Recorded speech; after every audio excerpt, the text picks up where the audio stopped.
an ay napangasawa niya si Hamna bint Jahash, sister of Zainab bin Jahash, at meron silang anak na babae na pinangalanang Zainab.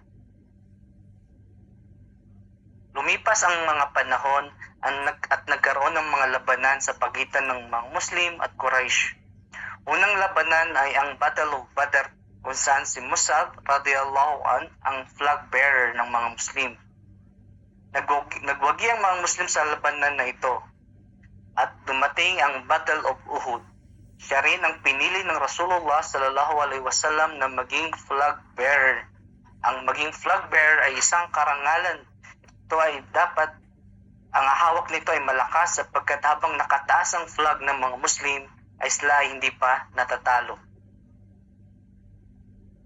Habang nagaganap ang labanan sa Uhud, sinubukan ng mga Quraysh na patayin ang propeta.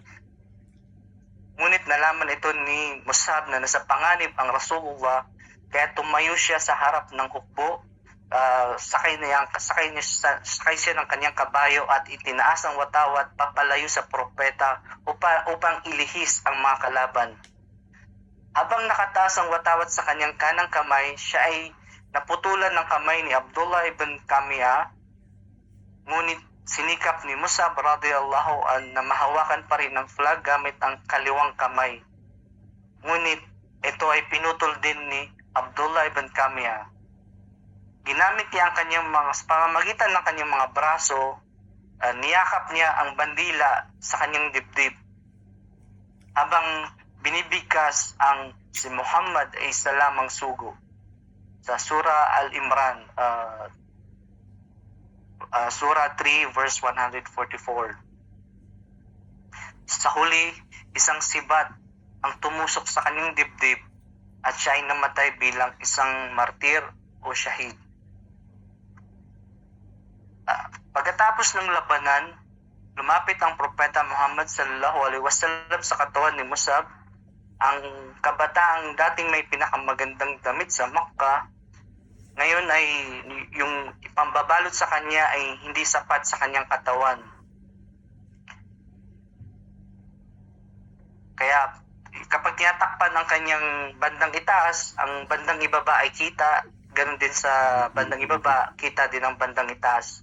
Kaya ang ginamit ng Rasulullah na pantakip kay Musab ay isang mga damo doon sa paligid ng Uhud. Napaluha ang propeta at binikas niya ang talata ng mga Quran. Manal mu'minina rajalu sadaku ma'ahadu Allahu alayhi fa innuhum man qada nahbahu wa minhum man yantadiru wa ma baddalu tabdila.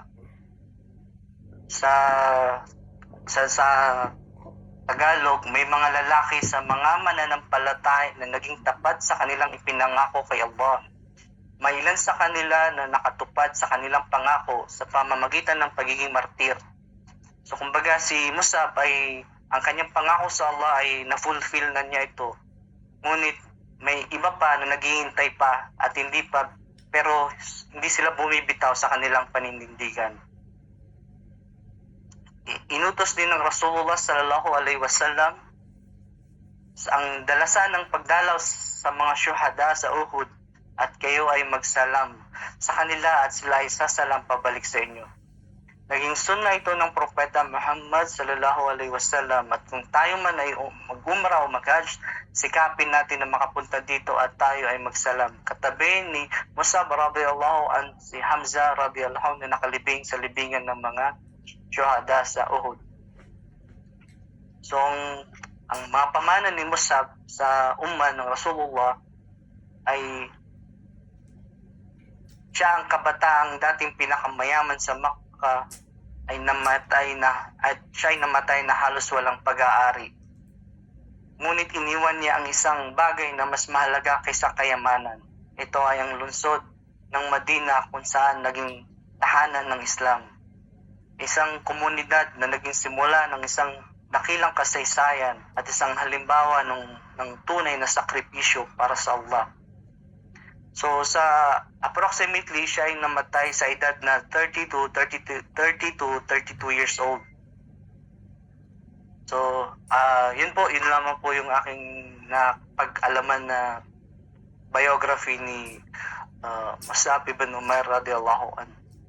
Subhanakallahumma wa bihamdik asyhadu an la ilaha illa anta astaghfiruka wa atubu ilaik. Assalamualaikum warahmatullahi wabarakatuh. Waalaikumsalam. Waalaikumsalam warahmatullahi wabarakatuh. Waalaikumsalam. Alhamdulillah, narinig natin na ang history ni Mus'ab radiyallahu anhu.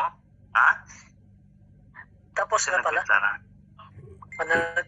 Hindi. Meron pang next. Meron pa? Okay. So, narinig natin na siya yung una, dating pinakamayaman, pero yung namatay, halos wala. Sa kasabi ng Propeta sallallahu alaihi wasallam, wala akong sabi niya nakita na pinakamagandang mga damit sa maliban except kay better than kay Mus'ab. So yun ang mga sahaba. So at saka nakikita natin na shahid si Mus'ab radiyallahu anhu sa batang edad na 32.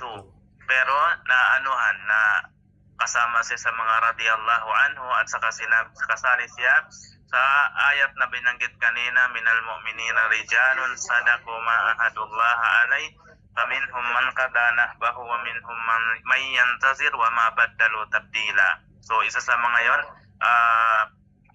karangalan ni Mus'ab ay nakasama siya sa mga sinabi ng Allah subhanahu wa ta'ala. So ngayon I hope nandito si Juan ay napangasawa niya si Hamna bint Jahash, sister of Zainab bin Jahash, at meron silang anak na babae na pinangalanang Zainab.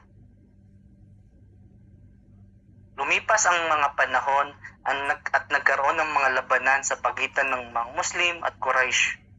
Unang labanan ay ang Battle of Badr, kung saan si Mus'ab radiyallahu an ang flag bearer ng mga Muslim. Nagwagi ang mga Muslim sa labanan na ito at dumating ang Battle of Uhud. Siya rin ang pinili ng Rasulullah sallallahu alaihi wasallam na maging flag bearer. Ang maging flag bearer ay isang karangalan. Ito ay dapat ang hawak nito ay malakas sapagkat habang nakataas ang flag ng mga Muslim ay sila hindi pa natatalo. Habang nagaganap ang labanan sa Uhud, sinubukan ng mga Quraysh na patayin ang propeta. Ngunit nalaman ito ni Mus'ab na nasa panganib ang Rasulullah, kaya tumayo siya sa harap ng hukbo, sakay siya ng kanyang kabayo at itinaas ang watawat papalayo sa propeta upang ilihis ang mga kalaban. Habang nakataas ang watawat sa kanyang kanang kamay, siya ay naputulan ng kamay ni Abdullah ibn Kamia, ngunit sinikap ni Mus'ab radiyallahu an na mahawakan pa rin ang flag gamit ang kaliwang kamay. Ngunit ito ay pinutol din ni Abdullah ibn Kamia. Ginamit niya ang kanyang pamamagitan ng kanyang mga braso, niyakap niya ang bandila sa kanyang dibdib. Habang binibigkas ang si Muhammad ay isa lamang sugo. Sa Surah Al-Imran, Surah 3 verse 144. Sa huli, isang sibat ang tumusok sa kanyang dibdib at siya ay namatay bilang isang martir o shahid. Pagkatapos ng labanan, lumapit ang Propeta Muhammad sallallahu alaihi wasallam sa katawan ni Mus'ab. Ang kabataang dating may pinakamagandang damit sa Makkah, ngayon ay yung ipambabalot sa kanya ay hindi sapat sa kanyang katawan. Kaya kapag tinatakpan ng kanyang bandang itaas, ang bandang ibaba ay kita, ganun din sa bandang ibaba, kita din ang bandang itaas. Kaya ang ginamit ng Rasulullah na pantakip kay Mus'ab ay isang mga damo doon sa paligid ng Uhud. Napaluha ang propeta at binikas niya ang talata ng mga Quran. Manal mu'minina rajalu sadaqu ma'ahadu Allah alayhi fa innahum man qada nahbahu wa minhum man yantadiru wa ma baddalu tabdila. Sa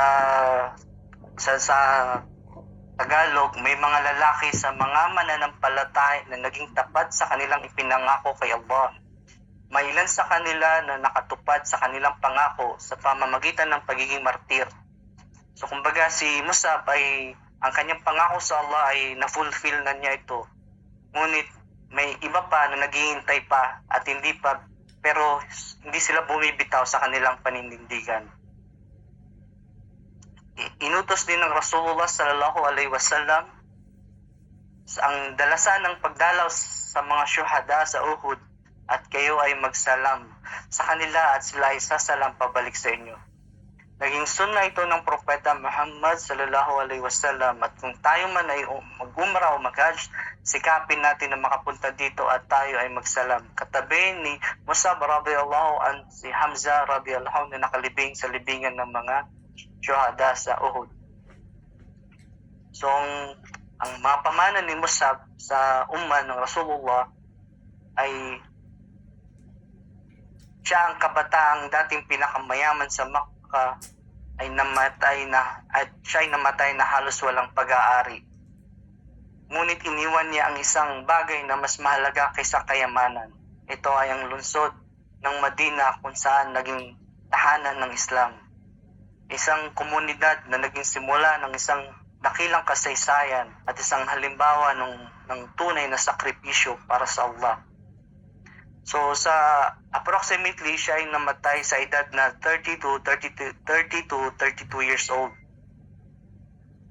So yun lamang po yung aking pag-alaman na biography ni Mus'ab ibn Umair radiyallahu anhu. Subhanakallahumma wa bihamdik asyhadu an la ilaha illallah astaghfiruka wa atubu ilaik. Assalamualaikum warahmatullahi wabarakatuh. Waalaikumsalam. Waalaikumsalam warahmatullahi wabarakatuh. Waalaikumsalam. Alhamdulillah. Narinig natin na ang history ni Mus'ab radiyallahu anhu. Tapos na pala. Meron pang next. Ayan pa, okay. So, narinig natin na siya yung una, dating pinakamayaman, pero yung namatay, halos wala.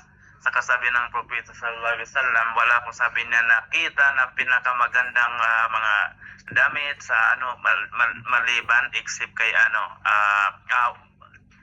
better than kay Mus'ab. So yun ang mga sahaba. So at saka nakikita natin na shahid si Mus'ab radiyallahu anhu sa batang edad na 32. Pero na kasama siya sa mga radiyallahu anhu at saka kasali siya sa ayat na binanggit kanina, minal mu'minina rijalun sadaqu ma ahadullah alay faminhum man qada nahbahu wa minhum man yantazir wa ma baddalu tabdila. So isa sa mga yon, karangalan ni Mus'ab ay nakasama siya sa mga sinabi ng Allah subhanahu wa ta'ala. So ngayon I hope nandito si